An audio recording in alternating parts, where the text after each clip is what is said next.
I had post-traumatic stress for many years and I didn't know that I had it. I was hijacked by 8 men with AK-47s and I had 2 men jump in the car. One in the passenger seat stuck a gun in my shoulder, one in the back seat stuck a gun in my back, and then I had a gun in my head from a third guy. When I got out the car, I remember having a gun very hard stuck into my chest. Anyway, I got away. I was very lucky to get away, I believe, and I was fine. But I actually wasn't fine at all. I thought I should be fine because I hadn't been physically hurt, but I had been violated in many ways. My hijacking was the start of quite a few incidents that caused my post-traumatic stress to just get worse and worse and worse. And I did an exercise once, a couple of years ago. A psychologist said to me, just write down how many incidents you've had. I wrote down 19 things that had happened to me.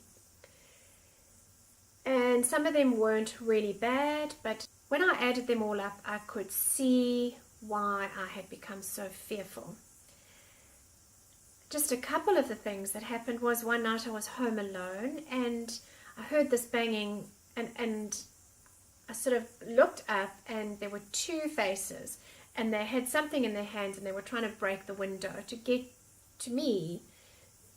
They knew I was there, so they must have wanted to hurt me.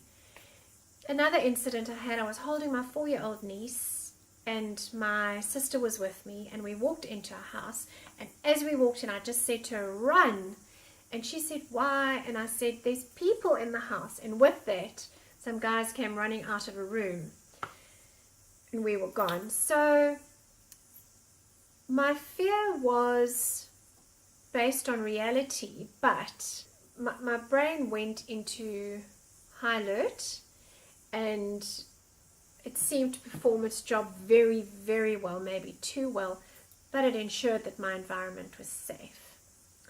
When my son was born, it all exploded for me and I really went loopy, but I'll talk about that later.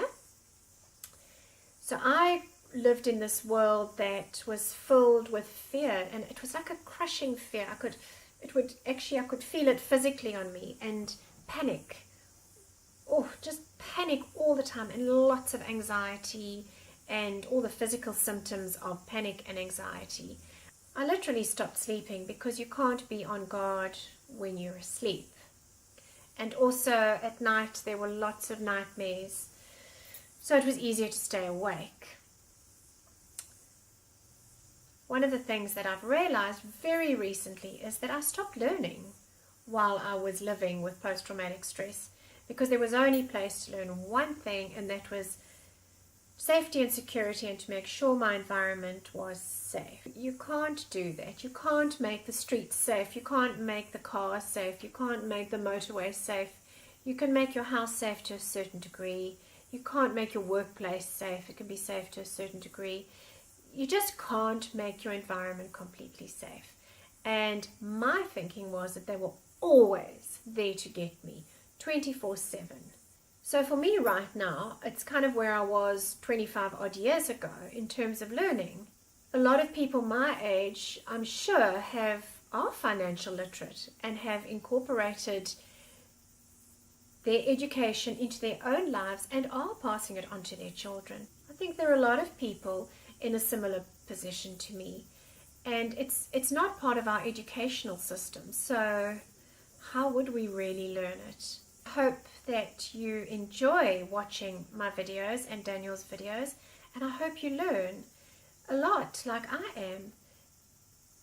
And there's so much that I still need to learn. And thank you for watching. Not really. Thank you for watching.